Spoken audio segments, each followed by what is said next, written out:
कि 4 साल आप सबके प्यार, आशीर्वाद और सहयोग से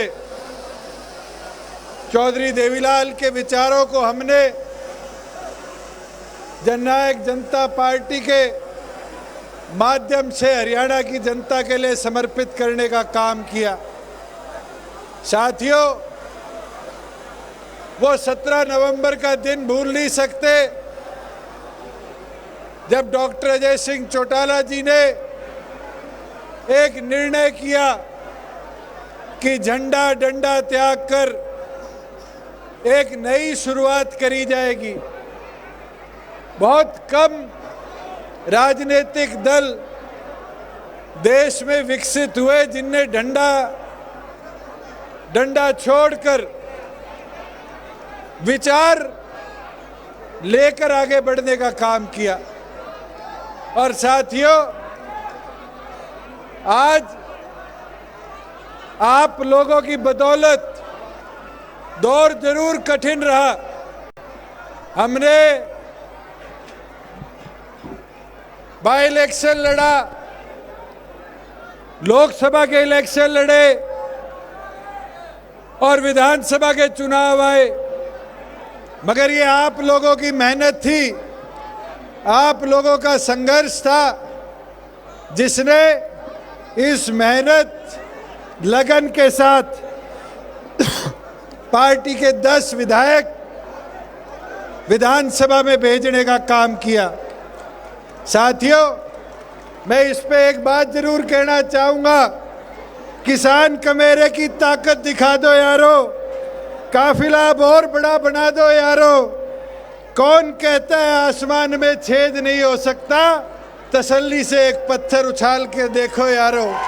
साथियों, आज 1.5 साल का समय हमारे पास और बाकी है और चुनावी प्रक्रिया देश भर में अब शुरू हो जाएगी लोकसभा के लिए। आज हमें फिर पूरी मेहनत लगन के साथ काम करना पड़ेगा। साथियों, ये 3 साल का सफर कोई आसान नहीं था। कोरोना जैसी महामारी के 2 दौर देखे। 1 साल तो आपसी में मिलना जुलना हमारा बंद हो गया। किसान आंदोलन का दौर देखा। डॉक्टर साहब के आदेश थे कि हमारा आपसी भाईचारा ना खराब हो। 1 साल उसकी वजह से हमें एक दूसरे से दूर रहना पड़ा। मगर साथियों, आज माहौल आपके पक्ष में है, आज परिस्थितियां आपके पक्ष में है। और मैं एक चीज कहता हूं, इस 3 साल में जितने हमने निर्णय किए वो भी हरियाणा प्रदेश की जनता के हित में करने का काम किया। अभी श्रीमती नैना चौटाला जी मंच से कह रही थी कि 50% महिलाएं पंचायतों में चुनकर आई। ये हमारे पत्रकार साथी दिल्ली चंडीगढ़ से आए हुए हैं। एक चीज और कहना चाहूँगा, 50 तो महिलाएं जीत के आई, 75% युवा भी पंचायतों में जीत के आए। साथियों, आज के दिन परिस्थिति प्रदेश के अंदर हमने जो वादे किए थे अधिकतम पूरे करें। ये पत्रकार साथी बारी बारी कहते हैं कि 5100 कब होगी। मैं सच बोलता हूँ, टीस मेरे भी दिल में है और उसको बुझने नहीं दूंगा। ये वादा है, 2 साल से कम समय बचा है। आज वादा करके जा रहा हूँ, इसको बढ़ाकर मनवा कर छोड़ूंगा। साथियों, वो दिन भी मुझे याद है, लोग कहते थे 75% कैसे आएगा। कहते थे नहीं कहते थे? रोजगार मेरा अधिकार कानून कैसे बढ़ेगा? विधानसभा में लाके दिखाया नहीं दिखाया? चौधरी देवीलाल जी कहा करते थे बुढ़ापा पेंशन आएगी। लोग कहते थे, इसी धरती से चौधरी बंसीलाल जी कहा करते थे कि अगर होती मैं तो पढ़ा लिखा हूं, मैं ही लागू कर देता। चौधरी देवीलाल ने क्या कहा था? मैं भेड़ बकरी चराने नहीं जा रहा, कानून बनाने जा रहा और कागज के नीचे लिख दूंगा देवीलाल और कानून बना दूंगा। साथियों, 50% महिलाओं का कानून हमने ला कर दिया। आज देश भर में उठाकर देख लो, इतनी बड़ी हिस्सेदारी कानूनी तौर पर जिला परिषद, ब्लॉक समिति, पंचायत, मेंबर पंचायत आज देश में कहीं भी नहीं है। दूसरी ओर पर साथियों 75% वाला कानून आज अड़चनों में फंसा हुआ है, मगर हम सुप्रीम कोर्ट से जीत कर आए और उसको लागू पूरी तौर पर करवाकर हरियाणा के युवाओं को अधिकार देंगे। एक वादा आपका और था कि ठेका प्रथा प्रदेश में बंद करेंगे, डीसी रेट बंद कराएंगे, और डीसी रेट को बंद कराकर कौशल रोजगार निगम बनाया। और उस कौशल रोजगार निगम के साथ आपकी पार्टी का एक वादा था कि मिनिमम वेज, जो हमारा सबसे कम पैसा मिलना चाहिए किसी कर्मचारी को, वो 16,000 करेंगे। और साथियों आज उठाकर देखो, कौशल रोजगार में 3 कैटेगरी है, ABC, तीनों के अंदर आज 16,000 से अधिक, और आज एक कैटेगरी में तो 17,500 रुपये मिनिमम वेज देने का काम कर रहे हैं। मगर एक चीज़, ये मेरी माताएं बहनें बैठी है, अभी नैना चौटाला जी भी ये आग्रह कर रही थी कि 50% महिलाओं को दे दिया पंचायत में अधिकार, 33% अधिकार आपने राशन डिपो में दे दिया। ये आज वादा करता हूं कि कौशल रोजगार में भी महिलाओं की हिस्सेदारी हो। अब इस लड़ाई को लड़ूंगा कि 33% महिलाओं का भी हिस्सा कौशल रोजगार की नौकरियों में दिलवाने का हम प्रदेश में काम करें। साथियों एक चीज, प्रदेश में रोजगार के अवसर कैसे बढ़े। एक दौर था हुड्डा साहब का, जब जमीनें बिका करती थी, इंडस्ट्री प्रदेश छोड़ के जा रही थी। माहौल ठीक करने में समय तो लगा, मगर आज खुशी के साथ कहता हूं कि हमने 30,000 करोड़ का निवेश प्रदेश में बनाया। इससे लाखों रोजगार आएंगे। दुनिया का सबसे बड़ा गाड़ी बनाने वाला मैन्युफैक्चरिंग मारुति का प्लांट, और कहीं नहीं, ये पवन बैठा एक दिन मेरे को बोलने लग गया था, कहता हमारे खरखोदा की तरफ हुड्डा साहब वोट लेने आया करते थे, विकास की बात आती थी तो नहीं देखते थे। कहते आने वाले 10 साल में ये मारुति आपने ला दी, गुड़गांव से ज़्यादा हमारे खरखोदा को डेवलप करने का काम करेंगे। साथियों आज 10,000 गाड़ियाँ एक प्लांट से साल में बनेगी। वही मेवात जैसी जगह जहाँ इंडस्ट्री जाने से कतराती थी, आज मेवात के अंदर हमने प्रयास कर बैटरी मैन्युफैक्चरिंग की दुनिया की सबसे बड़ी कंपनी लाने का काम किया। गुड़गांव के अंदर एशिया का दूसरा सबसे बड़ा वेयर हाउस लॉजिस्टिक का आज हम ई-कॉमर्स के लिए बनवा रहे हैं फ्लिपकार्ट से। आज अगर उठाकर देखो प्रदेश भर के अलग अलग जिलों में, चाहे पद्मा योजना हो, चाहे हमारी स्टार्टअप योजना हो, चाहे ई व्हीकल योजना हो, अलग अलग इंडस्ट्री का रुझान हरियाणा की ओर बढ़ा।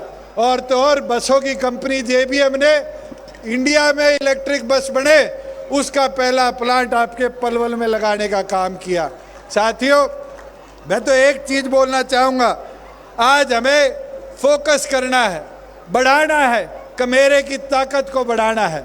और प्रदेश सरकार ने अनेक ऐतिहासिक फैसले लिए हैं।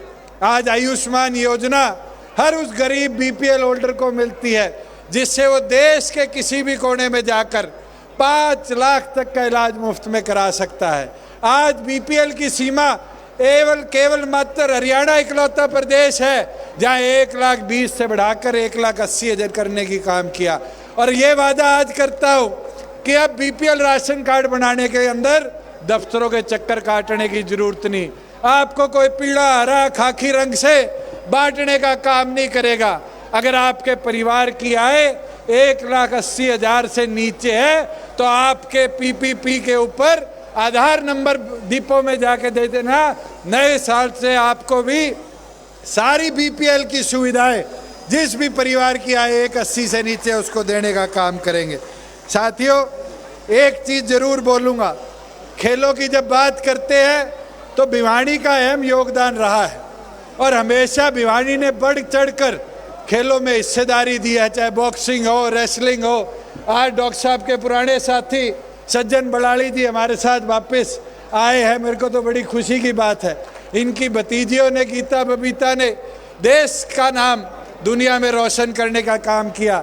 और आज तो मैम के मोखरा की हमारी छोरियाँ भी जाकर दुनिया में रेसलिंग के मेडल लाने का काम साक्षी जी कर रही है।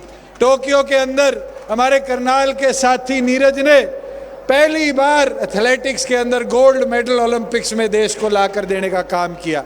मैं आपको एक चीज़ बोलना चाहूँगा, स्टेट गवर्नमेंट ने जब ये सारे साथी टोक्यो से वापस आए तो रिहैबिलिटेशन सेंटर और अनेक चीज़ की घोषणा करी। मगर कई बार खिलाड़ियों को देखता हूँ, कोई खिलाड़ी चोटिल हो जाता है, जैसे एक साथी पीछे प्लास्टर बांधे बैठा है टी-शर्ट में, जब साथी चोटिल हो जाता है तो उसकी रिकवरी का खर्चा कैसे मिले? खिलाड़ी के पास तो अपने दूध के, अपनी सेहत बनाने के कीड़े खरीदने के भी पैसे नहीं है, मगर उसकी रिकवरी का क्या होगा?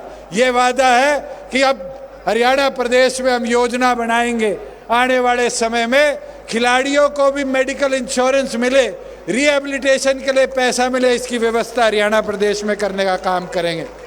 साथियों, मैं एक चीज़ कहूँगा, हरियाणा में युवाओं के लिए अवसर कम नहीं छोड़े।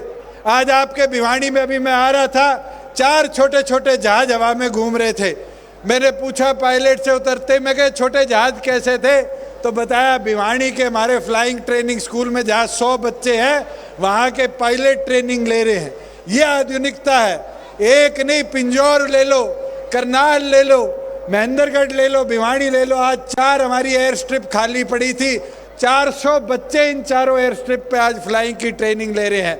मगर इसमें व्यवस्था बनाएंगे, हरियाणा प्रदेश के युवाओं के लिए खास तौर पर रियायत की अवसर बनाएंगे कि हमारे बच्चे पायलट बनकर दुनिया भर का भ्रमण करने का काम करें, और साथ में हिसार के हवाई अड्डे को एक ऐतिहासिक स्वरूप देकर कार्गो लॉजिस्टिक हब के तौर पर डेवलप करेंगे। नांगल चौधरी तो सबसे पिछड़ा हिस्सा था, बारी बारी कहा जाता था दक्षिण हरियाणा में प्रगति कब होगी, दक्षिण हरियाणा में प्रगति कब होगी। साथियों, 152 डी पे किसी को आ जाने का मौका मिले तो आप पता करना, नांगल चौधरी के पास 1500 एकड़ में सबसे बड़ा मल्टी मॉडल लॉजिस्टिक हब केंद्र और हरियाणा सरकार मिलकर बना रही है। हजारों रोजगार के अवसर वहाँ पर होंगे, और साथ ही साथ नए उद्योग भी उस एरिया में प्रकटित हम करने का काम करेंगे। साथियों, मैं एक चीज़ और कहना चाहूँगा, हमने कई वादे करे जो सरकार बनते ही पूरे करे, कई धीरे धीरे पूरे हुए।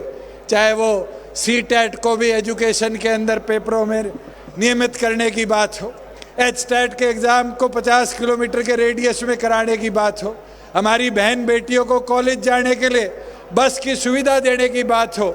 साथियों, कई ऐसी चीज़ें जो समय के साथ हमें और आगे लेकर चलनी है, मगर उसमें आपका सहयोग और समर्थन चाहिए होगा। मैं ज़रूर बोलना चाहूँगा, एक चीज़ जो मेरे को बड़ी खरती थी कि हमारा गांव का बच्चा कोचिंग लेने पढ़ने शहर में आता था, और बारी बारी शहर के अंदर आकर 1 घंटा आने का 1 घंटा जाने का उसका खराब होता था। मगर मैंने प्रयास शुरू किया।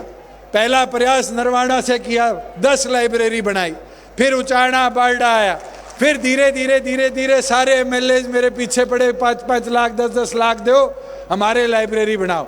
अब ये वादा हम आपको करते हैं कि अब हरियाणा प्रदेश के प्रत्येक गांव को डिजिटल तो हमने कर दिया, आज वहाँ ग्राम सचिवालय डिजिटल हो चुके, मगर अब वहाँ पर मॉडल डिजिटल लाइब्रेरी का भी हम निर्माण करने का काम करेंगे, जिससे बच्चों को कॉम्पिटिटिव एग्ज़ाम के लिए शहर में आने की ज़रूरत ना पड़े।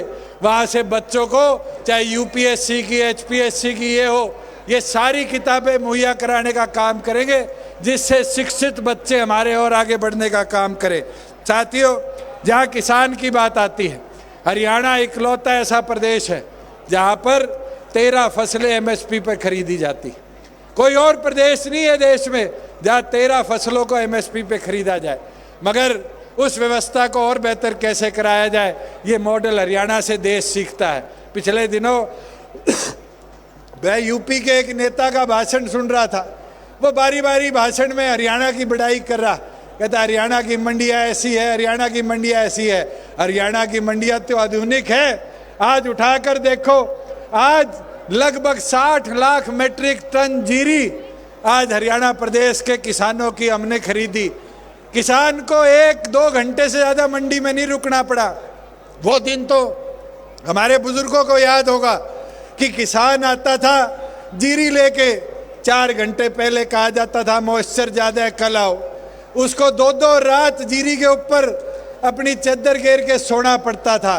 मगर साथियों, आज की व्यवस्था देखो, मंडी में आने के 2 से 3 घंटे बाद किसान फारिग होता है और 2 दिन के अंदर उसका पूरा मूल उसकी फसल का उसके खाते में ट्रांसफ़र करने का काम सरकार करती है।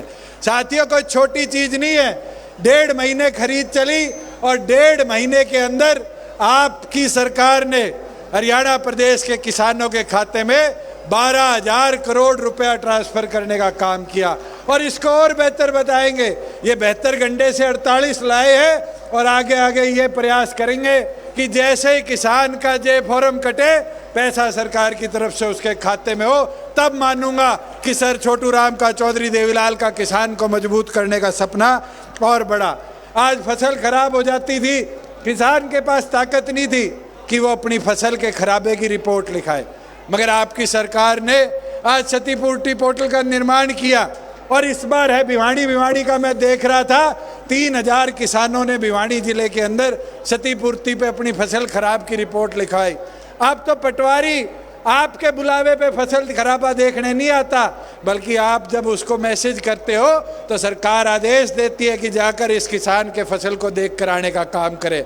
देश में अगर सबसे ज़्यादा खराबे का कहीं पैसा दिया जाता है तो आपके प्रदेश में 15,000 रुपया दिया जाता है। और अगर आगजनी हो जाए, पहले कोई व्यवस्था नहीं थी कि किसान को पैसा मिले, पर आपकी सरकार ने आज व्यवस्था बनाई है कि अगर फसल खराब हो जाए तो किसान के खाते में 15,000 रुपये आपकी सरकार भेजने का काम करती है। साथियों, गरीब मजदूर को मनरेगा के माध्यम से हमने 600 करोड़ से शुरू किया, 800 करोड़ लेके आए और इस साल 1200 करोड़ रुपया मनरेगा के मजदूरों के माध्यम से प्रदेश के हित के कामों में लगाएंगे। और मैं आपको और अच्छी चीज़ बताता हूँ, निरंतर 2 साल से हम प्रयास कर रहे हैं मनरेगा को और बेहतर कैसा बनाया जाए। अभी कल परसों फैसला आया कि अगर कम्युनिटी बायोगैस लगाया जाएगा तो उसमें भी मनरेगा को इस्तेमाल कर सकते हैं। अगर किसी किसान की बागवानी की अगर पौधे लगाने हैं तो उसमें भी हम मनरेगा यूज़ कर सकते हैं। और केंद्र से ये भी मांग करूंगा जल्द, और मिलकर भी आऊँगा कि अब किसान के खेत में जिसकी 5 एकड़ से कम ज़मीन है, अगर उसकी हिस्सेदारी भी कोई करना चाहे तो मनरेगा की हिस्सेदारी भी उसमें लाने का काम करो। साथियों, एक चीज़ ज़रूर बोलना चाहूँगा, कई ऐसी चीज़ें हैं। अभी चौधरी ईश्वर सिंह जी मेरे पास आए और कह के मैं एक बात आपसे मांगनी भूल गया, और जैसे उनने बात कही मैंने कहा मुझे याद है आप क्या मांगना चाह रहे थे, और ये हमारा वादा भी है। और ये वादा मैं ये आज मंच से कह देता हूँ, फरवरी 2023 में पूरा कर देंगे कि कुरुक्षेत्र में रविदास मंदिर का निर्माण कर और आपके नेतृत्व में कराऊंगा चौधरी साहब कि आप जाकर वहाँ जाकर इस मंदिर को आगे लेकर चलने का काम करें, सोच को आगे बढ़ाने का काम करें। साथियों, एक चीज़ ज़रूर हमें सब समझने की ज़रूरत है, देखने की ज़रूरत है कि प्रदेश के अंदर जब प्रगति होती है तो बहुत से लोगों को दिक्कत भी होती है। बहुत से लोग सोचते हैं कि ये क्यों हो रहा है, ये कैसे हो रहा है। मैं आज आपको बताता हूँ, 3 साल का सफ़र कोई आसान नहीं रहा। बहुत से साथियों ने मेरे ऊपर आरोप लगाए, पहले कहा कि ये गड़बड़ कर दी, फिर कहा ये गड़बड़ कर दी, फिर कहा ये गड़बड़ कर दी। मैं आपसे पूछना चाहता हूँ, आज हरियाणा प्रदेश के अंदर अगर शराब घोटाला हुआ था तो क्या एक्साइज का रेवेन्यू 6100 करोड़ से 10,500 करोड़ के लक्ष्य को पूरा करता? हमने तो चोर को पकड़ा, चोरी रोकी और कहीं ना कहीं उसकी टीस चोरों के होने लगी। आज कहते हैं रजिस्ट्री घोटाला हो गया। आज हरियाणा प्रदेश के अंदर ऐसी व्यवस्था बना दी गई है कि व्यक्ति घर बैठा हुआ मोबाइल से टाइम लेके तहसील में जाता है और तहसीलदार वहाँ बैठा मिलता है। और हम तो कोशिश कर रहे हैं, हमने एक्ट में भी अमेंडमेंट कर दी और केंद्र को भेज दिया राष्ट्रपति की मोहर लगाने के लिए कि रजिस्ट्री का भी सर्कल जो है वो सब डिवीज़न जिले इस पे ना किया जाए, इसको प्रदेश भर को एक सिस्टम बना लिया जाए। और ये वादा करता हूँ 2023 के अंदर पूरी स्टेट को एक तहसील एक सब डिवीज़न बनाने का काम करेंगे, जिससे फिर आपको तहसीलदार के पीछे जाने की ज़रूरत नहीं, आपको किसी व्यक्ति के पीछे डीड बनवाने के वाले के पीछे जाने की ज़रूरत नहीं। आप कहीं भी जाओगे समय लेकर और अपना रेवेन्यू का जो आपने तबादला करना है, खरीद फरोख्त करनी है, उसको पूरी तौर पर कर पाओगे। एक चीज़ साथियों आज और समझने देखने की कि आज प्रदेश के अंदर माहौल दिन प्रतिदिन आपके पक्ष का बनता जा रहा है, मगर इसको और आगे ले जाने के लिए हमें बूथ लेवल पर जाना पड़ेगा, हमें घर घर जाना पड़ेगा, व्यक्ति व्यक्ति तक पहुंचना पड़ेगा, और उसके अंदर आपका योगदान बहुत महत्वपूर्ण है। मैं तो एक चीज़ मेरी माताओं बहनों से कहूँगा कि एक वादा आपने महिला सेल की मीटिंग में करा था कि हम हर बूथ पर एक सखी बनाएंगे जो पार्टी का प्रचार करने का काम करेगी। आज तो हमारे माताएं बहनें 50% आ चुकी, हमारी पंचायतों में बैठ चुकी, जिला परिषद ब्लॉकों में बैठ चुकी। आज जरूरत है आपकी, अगर गांव दर गांव जाओगे, एक एक व्यक्ति को जोड़ोगे, तभी जाकर आपकी ताकत आपको दिखने का काम करेगी। और युवाओं से भी आह्वान करता हूं, साथियों, जो बूथ योद्धा का आपका निर्णय था उसको आगे लेकर चलो। आज बूथ को मजबूत करने की जरूरत है। ये 19,000 बूथ अगर हमने मजबूत कर लिए और हर बूथ पर एक साथी को जोड़ने का काम कर लिया और एक माता बहन को सखी बनाने का काम कर लिया, तो ये विश्वास दिला देता हूँ कि चौधरी देवीलाल का जो सपना था कि हमारा लोकराज से चले, उस सपने को तो हम मजबूती देने का काम करेंगे। वही डॉक्टर अजय सिंह चौटाला जी के सपने को भी पूरा करेंगे कि प्रदेश नहीं, राष्ट्रीय स्तर पर भी पार्टी का विस्तारण हो, बढ़ावा हो, और दूसरे प्रदेशों में भी जाकर संगठन को मजबूती देंगे। साथियों, मैं तो इतना आपको कहना चाहूँगा कि अब समय आ चुका कि आप अपनी ताकत को दर्शाने का काम करें। आज हजारों की संख्या में आप सब प्रदेश के कोने कोने से आए हो। मैं तो इतना बोलना चाहूँगा आप सबको कि अब आपकी जिम्मेवारी है कि आप सब मिलकर प्रदेश की इस ताकत को और आगे बढ़ाने का काम करो। अंत में यही कहना चाहूँगा कि जेजेपी का ये काफिला बढ़ता रहेगा चौधरी देवीलाल की विरासत के साथ, कि मेरे कार्यकर्ता की ताकत के साथ, हरियाणा के हकों और हिफाजत के साथ। और अब आपकी जिम्मेवारी है साथियों कि अब घर घर जाकर पार्टी के संगठन को, चौधरी देवीलाल जी के विचारों को और मजबूती देने का काम करें। मैं तो इसके साथ आप सब यहाँ आए, आप सबका आभार धन्यवाद प्रकट करता हूँ। जय हिंद।